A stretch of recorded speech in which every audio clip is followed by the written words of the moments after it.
So let me shift gears a little bit here now to the GOP debate last night, our first Scott Walker-less debate. No one took his advice and got out in the last month. But Craig, let me start with you. What was your sense of who was the big winner or big loser out of the debate last night? Well, the big winner was probably Marco Rubio. Of course, he's done well in some of the earlier debates and didn't get much of a bounce out of it. So it'll be really interesting to see what the post-debate polls say. I mean, Jeb Bush had a weak debate, including a weak exchange with Marco Rubio.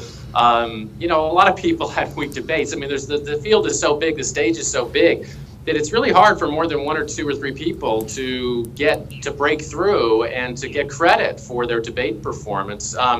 But I'm really fascinated by how this debate sets up our debate in Milwaukee. Another business network will be broadcasting it. There was a lot of criticism of CNBC, the sponsor of this past debate, for how the debate went. And so it's going to be fascinating to see how the Fox Business Network conducts the Milwaukee debate on November 10th after the CNBC debate we just saw.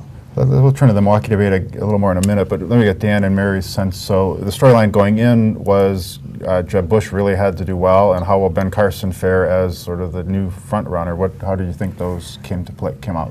I thought Jeb Bush kind of channeled Scott Walker in his last debate. He seemed not necessarily a good thing. No, he seemed to vanish from the stage at times. He tried to attack Rubio, and Rubio really turned it around and came off looking like he was more presidential and taking the high road. Bush seemed very just kind of half-hearted, and maybe even a little demoralized. Yeah, exactly. He was why am I fantasy struggling? Football though. So that was the only time he seemed really doing well in fantasy football. Yeah, fantasy football and Marco Rubio's attendance record were the two issues he cared about. It was like a two-tier debate. There was the focus going in, as you said, on Jeb Bush, Donald Trump, and Ben Carson. This was the first debate that didn't focus where Trump wasn't the pivot point for everything that was going on. And when that started to happen, Huckabee was able to pull it back and say, well, let's talk about these issues.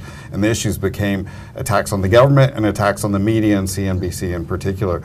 So you had those three who were getting all the attention going in, but the ones who grabbed the attention during the debate were the experienced politicians, not the inexperienced ones. You had, as Craig said, Rubio, who did well. I thought Cruz did extremely well.